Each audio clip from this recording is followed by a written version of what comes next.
First, the good news. It's almost impossible to overdose on coffee. There is a lethal dose of caffeine, but it's somewhere around 10 grams. And the average cup of joe has around 100 milligrams. So you'd likely have to drink 100 cups in rapid succession to OD. But that's not to say there's no such thing as too much. The FDA recommends no more than 4 to 5 cups a day for the average healthy adult. More than that, and you might start to experience some nasty side effects. Most people taking coffee for, to increase their focus and the concentration. Once you start, taking in too much, you start losing that focus. People start getting more agitated, irritable. That's thanks to the hormone adrenaline. When caffeine hits your system, it stimulates your adrenal glands, which release the hormone into your body. It makes you feel energetic and alert, perfect for a fight or flight situation. But too much can be a bad thing, especially if you suffer from anxiety. But with anxiety, you also want to be careful not to overstimulate them or trigger any sort of panic attacks or make things anxiety worse, which certainly too much caffeine can do.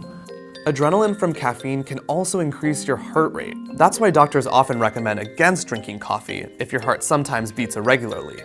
But the risk is really only for bona fide coffee junkies. According to at least 2 observational studies, you have to drink at least 9 cups of coffee a day to put yourself at risk of arrhythmia. And finally, there's the question of sleep, coffee's enemy. Caffeine launches a double threat on your slumber.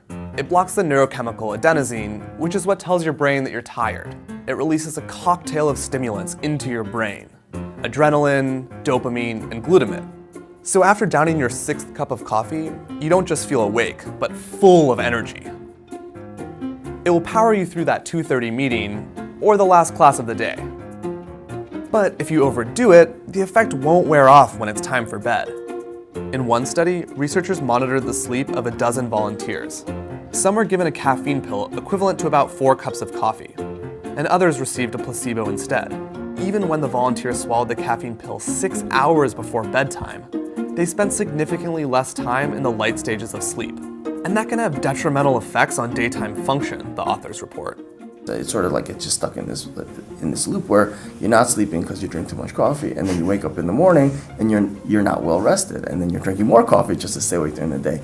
Sound familiar? Here's the good news. If you cut yourself off by 2 o'clock, you typically won't have trouble falling asleep.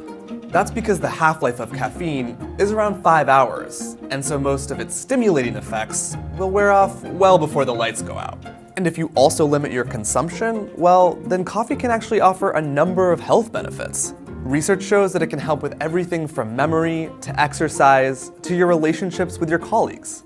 And that's great, because for some of us, coffee is something we'll just never give up.